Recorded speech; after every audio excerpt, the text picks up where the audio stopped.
episodio 28.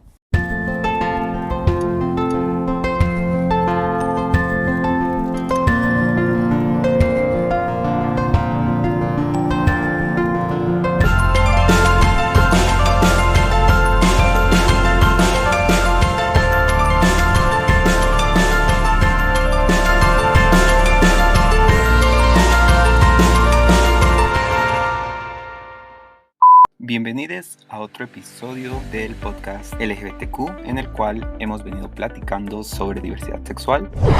El día de hoy vamos a continuar hablando de VIH.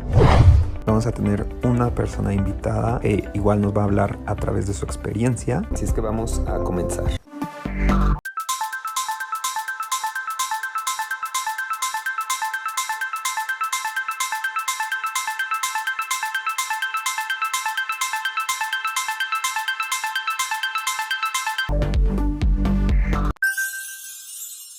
Hola, mi nombre es Gabriel Rendón, tengo 28 años, vivo en la ciudad de Oaxaca de Juárez y desde 2018 fui detectado como VIH positivo.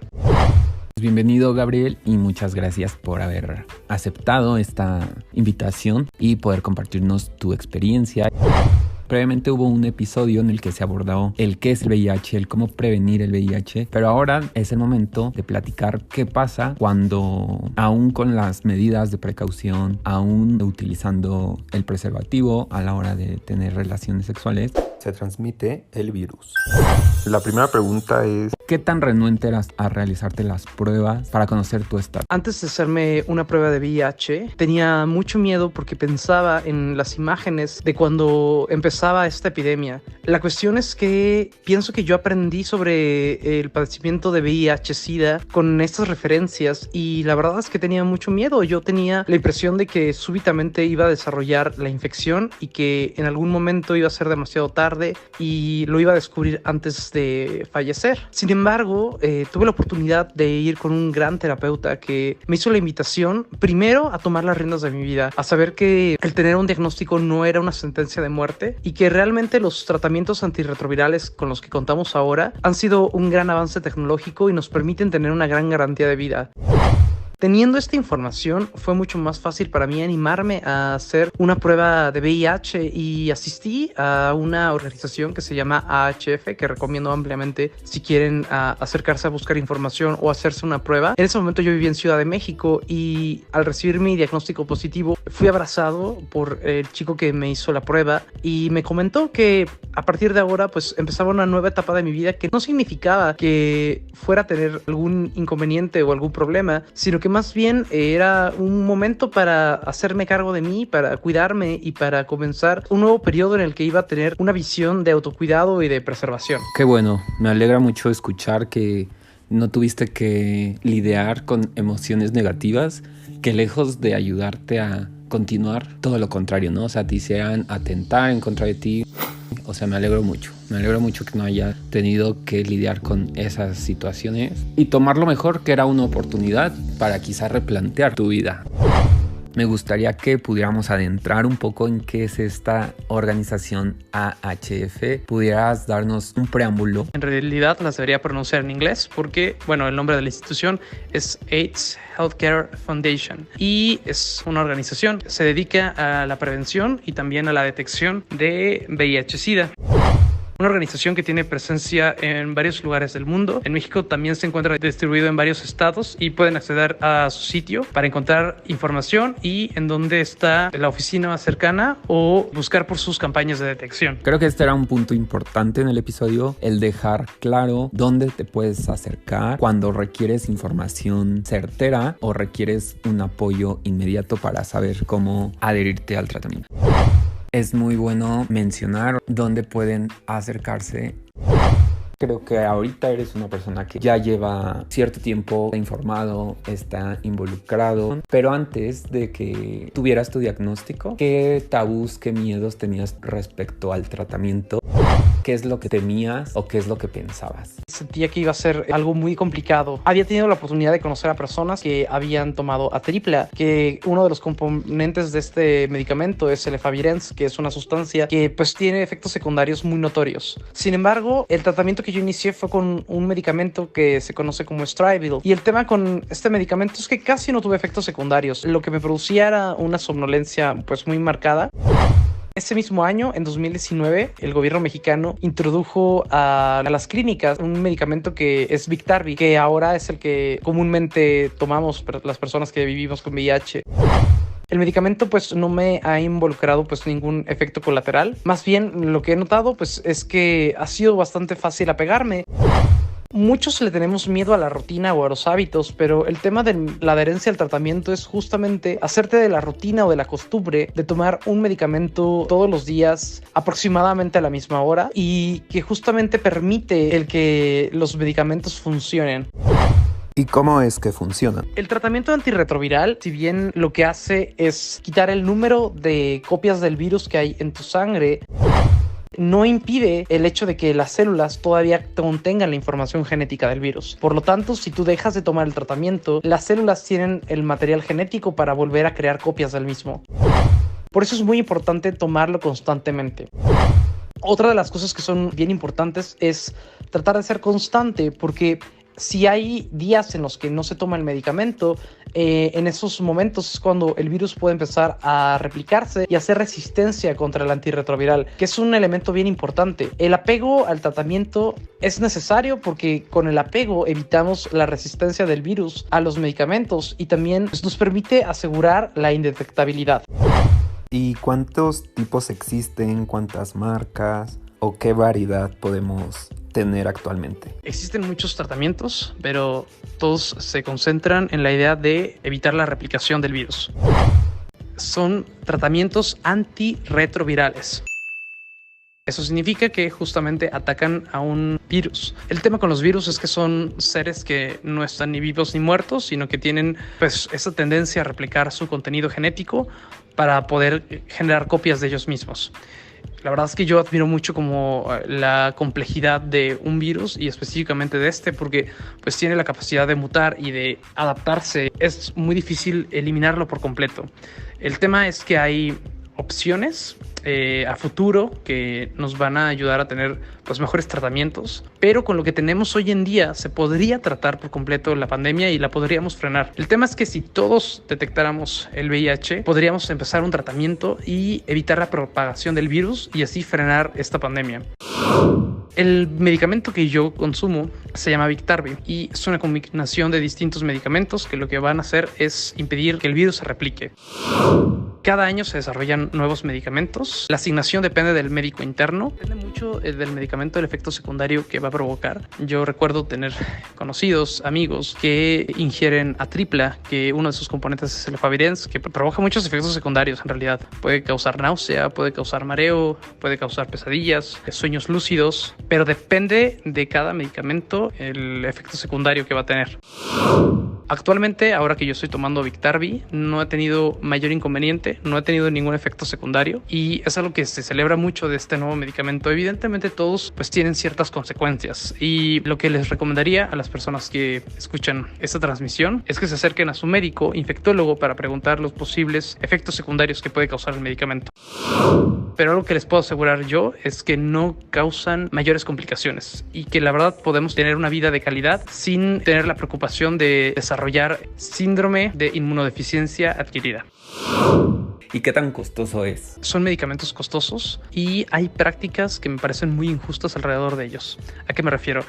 En el mercado negro se pueden adquirir a un precio pues más accesible. El tema es que una persona que está suscrita a una institución de salud posiblemente lo está vendiendo para pues obtener una ganancia económica de estos medicamentos. Esta práctica me parece terrible, pero existe, y justamente pues a mí me gusta señalar que las instituciones de salud lo ofrecen gratuitamente, y por lo mismo lo más responsable sería acercarnos a uno de nuestros centros de salud, ya sea a través de instituciones como el IMSS, el ISSSTE o el INSABI, y preguntar por el proceso para poder tener acceso al medicamento. El tema es que Desafortunadamente existen las prácticas que mencioné antes, en las que pues la gente, con tal de tener una ganancia económica, vende su medicamento, pero esto pone en riesgo muchas cosas, porque algo bien importante es que el medicamento se tiene que tomar de una forma continua, es decir, tenemos que tener apego al tratamiento, se tiene que tomar todos los días a la misma hora, y si tú adquieres un frasquito y después el siguiente mes no, y al siguiente sí, pues pones en riesgo el tratamiento y puedes generar resistencia al medicamento, y el problema es que esa resistencia puede ser transmitida a otras personas y puede que estas personas adquieran el virus con cierta resistencia al antirretroviral. Por eso que tenemos que ser muy responsables y tomarlo de la forma más regular posible para que el tratamiento sea efectivo no solamente para nosotros, sino también para los demás. Sí, claro que comparto el sentimiento, que es algo muy poco empático, algo muy egoísta. Siempre existe esta parte de personas quizá queriendo abusar de la condición o de la situación de otra. Y tratando de responder a una pregunta que las personas están esperando, ¿a qué se refiere cuando se dice que las personas buscan ser indetectables? Utilizamos el término indetectable para denominar a las personas que en un examen de carga viral tienen menos de 40 copias por mililitro de sangre. Este parámetro cambia en algunas ocasiones, pero justamente expresa la idea de que las máquinas no pueden detectar la cantidad de copias que hay en la sangre. Esto involucra que puede haber 39 copias o 0 copias. Es un número muy bajo. Varias investigaciones arrojan que estas personas, los que somos indetectables, no podemos transmitir el virus. La cuestión es que es bien importante pues conservar este estatus de indetectable para detener la pandemia. Si bien todavía se trabaja en métodos para desarrollar una cura definitiva para el VIH, es posible erradicar esta enfermedad si todas las personas que vivimos con este virus llegamos al punto de ser indetectables y detenemos la transmisión. El problema es que el acceso al medicamento, el VIH, no está asegurado en todos los países del mundo. Afortunadamente el caso de México es diferente y contamos con el derecho y el acceso a tener este medicamento, por lo cual yo invito a las personas a que no tengan miedo de las consecuencias, sino que más bien tomen las riendas de su vida y puedan hacer algo por ellos mismos, por nosotros mismos. El acceder al medicamento nos permite mejorar nuestra calidad de vida y también estar conscientes de lo que pasa con nuestro cuerpo y hacernos responsables de él, que es una gran forma de amarnos y de procurar. ¿Con tu familia cómo fue el tema? El momento de compartírselos, ¿cómo reaccionaron? ¿Cómo te apoyan? Antes de recibir mi diagnóstico VIH positivo y un tiempo después de el mismo, era una persona muy hermética en cuanto a mi vida sentimental y sexual con mi familia, y la verdad es que para mí era muy difícil lidiar con ese tema porque pues mis padres me dieron una formación muy religiosa y crecí con un tanto de culpa, y también era muy conflictuante pues de mi vida sexual porque lo hacía con gozo, pero al mismo tiempo pues con un dejo de pesar. Y la verdad es que la experiencia de tener el diagnóstico me ha hecho ahora tener una percepción pues más saludable de mi sexualidad, en el sentido en que pues puedo ser bastante más responsable de ella. Y también el tema es que fue la oportunidad de sincerarme y de dejar de guardar secretos, temas que por mucho tiempo ocultaba muchas cosas, y el diagnóstico VIH positivo y otras experiencias en mi vida me permitieron ser un poco más honesto con mi familia. Ahora pues tengo la dicha de ser transparente con ellos. Ellos saben las cosas que enfrento, y justamente el tema de ser diagnosticado VIH positivo te hace reflexionar respecto a muchas cosas. Quizá la forma en que la compartí con ellos no fue la más ideal, fue a través de una llamada telefónica, y la verdad es que fueron meses complicados porque a primera instancia pues lo que yo decidí hacer fue bloquearme, y quizá no fue lo mejor. Cuando yo le compartí el diagnóstico a mis padres, pues lo recibieron de una forma pues muy sabia, amorosa, y quizá ahora lo que pienso es que pues yo pensaba en mis padres como los padres que tuve en la infancia, y la verdad es que todas las personas cambiamos y todos evolucionamos, y no puedo pensar que mis padres son aquellos que me criaron de niño, porque definitivamente no lo son personas que han evolucionado, y creo que es algo que debemos entender, que las personas que nos acompañan como familia también cometen errores y tienen que aprender de nuestra mano, y la mejor forma es hablando, comunicando y siendo honestos y transparentes, tratando de que los mensajes que compartamos con ellos sean lo más asertivos posibles, tratar de ser lo más dialógicos y no caer en la confrontación, sino más bien en entablar una relación que es asertiva, que logra tener resultados en sus mensajes. Es algo muy cierto y es el que los papás de hace 20 años, 15 años, cuando estábamos saliendo del closet, han ido aprendiendo con nosotros. Finalmente, mi mamá reaccionó totalmente diferente a como piensa ahora, incluso mi papá, ¿sabes? Eso es muy cierto, muy, muy cierto, Gabriel. ¿Y algún terapeuta también complementó este proceso? Me acompañó mucho en esta etapa de mi vida. Le hice acompañado de un terapeuta de quien me siento profundamente agradecido. Y justamente creo que el acompañamiento psicológico es fundamental para entender que nos enfrentamos a un virus que tiene la posibilidad de tratarse. Y la verdad es que los tratamientos son bastante efectivos y no tendríamos por qué verlo con miedo. En la experiencia que yo he tenido en mis años tomando el tratamiento, muchas personas se me han acercado preguntándome, bueno, ¿es que no te da miedo ser discriminado o no vas a tener como que pasar por malos momentos? Y la verdad es que no. Ahora me encuentro informado y estoy consciente de que las personas que llegan a tener actitudes negativas hacia una persona que vive con VIH es porque hablan desde la desinformación, y en realidad lo mejor que podemos hacer es informarnos y tratar de compartir amablemente y desde una posición bondadosa a los demás la información que necesitan tener. El problema es que muchas veces tememos a lo desconocido, y el temor más profundo que podemos tener como seres humanos es lo ajeno, lo que no conocemos. Y justamente la mejor forma de disipar este gran miedo y este rechazo hacia el VIH-Sida es informándonos acerca de él y conociendo las opciones que tenemos para prevenirlo y para tratarlo. Sí, estoy totalmente de acuerdo. Lo que no conocemos es lo que nos da miedo o lo que tenemos prejuicio. Y me imagino que alguna vez tienes que trabajar en, no sé, quizá aceptar o normalizar muchos de los insultos, comentarios despectivos o acciones de discriminación. ¿Cómo has aprendido tú a responder a las personas que intentan juzgar el tener VIH?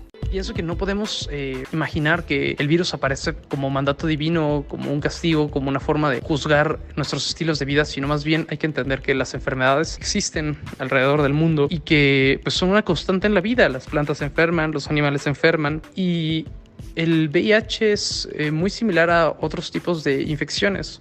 El tema es que ahora tenemos que hacernos responsables de esta condición y tratar de hacerlo con la mayor responsabilidad y siendo muy amorosos con nosotros y con los demás.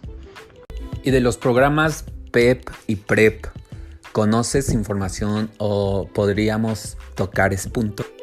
Para ser un poquito honesto, creo que necesitas ser una persona más especializada tanto en PEP como en PrEP, porque son programas que por el tema de la pandemia han tenido como muchos cambios y no podría a ciencia cierta y con mucha exactitud hablarte de cómo funcionan. Tengo también como la situación de que yo ahora estoy viviendo en Oaxaca de Juárez, y en cada ciudad, cada institución de salud tiene programas distintos para dar ese tratamiento.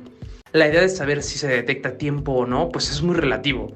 Pero creo que te puedo contactar con alguien que esté todavía más experimentado en los datos duros sobre este tema. Claro que sí, va a ser súper útil que me hagas favor de compartir esta información y las personas con las que podamos platicar en el siguiente episodio para adentrar en cómo funcionan estos dos programas. Considero deben ser súper conocidos por todos, entonces vamos a platicar. Muchas gracias. ¿Cuál es la enseñanza que hoy puedes compartirnos que trajo esta experiencia? VIH apareció en mi vida hace unos años y la verdad es que desde entonces mi vida ha mejorado sustancialmente, y pienso que ahora tengo una perspectiva en la que pues me siento muy vivo, tengo muchas ganas de disfrutar cada día y cada instante que pasa. Estoy más en contacto con mis seres queridos y creo que es una oportunidad para ser transparente contigo mismo. He escuchado muchos comentarios de amigos o de personas cercanas a mí que me dicen, Gabo, pero es que ¿cómo le voy a hacer? Porque es muy difícil recibir un diagnóstico, sobre todo de algo que no quieres saber o que puede ser una verdad dolorosa, pero pienso que a veces es mejor enfrentar la situación y, pues como dice mi madre, tomar el toro por los cuernos. La mejor forma de aproximarse a esta infección es desde la información, acercándose a personas que tengan información. Yo les recomiendo acercarse a la Red Mexicana de Jóvenes Positivos. Es un gran organismo que ofrece información y que ha editado múltiples guías para tener información sobre esta infección. Otra cuestión que me gustaría mucho que se llevaran es la idea de que es una oportunidad para ser honestos con ustedes mismos, para ser honestos con nosotros y para tomar decisiones que pueden guiar nuestra vida hacia la vida. Sé que es redundante, pero sí, es orientar nuestra existencia hacia la plenitud de la vida. Eso es lo que me gustaría compartir con ustedes. Ha sido un gusto estar contigo en este podcast y definitivamente los invito a ver el VIH no con miedo, sino más bien desde la información y a tomar decisiones que los pueden llevar a tener una vida plena.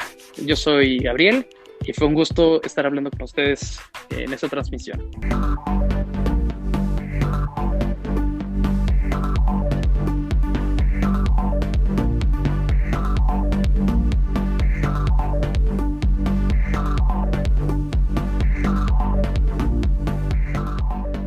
Y hasta aquí el episodio para el día de hoy. En el próximo episodio vamos a ponernos en contacto con la organización Inspira Cambio y vamos a abordar los temas sobre el PrEP, el PEP y qué significa o cómo se llega al estado de indetectable. Déjenme saber sus comentarios, dudas, preguntas a través de las redes sociales. Las encuentran como @el_podcast LGBTQ. Voy a adicionar un link en la descripción del episodio para que puedan llegar a cada una de ellas.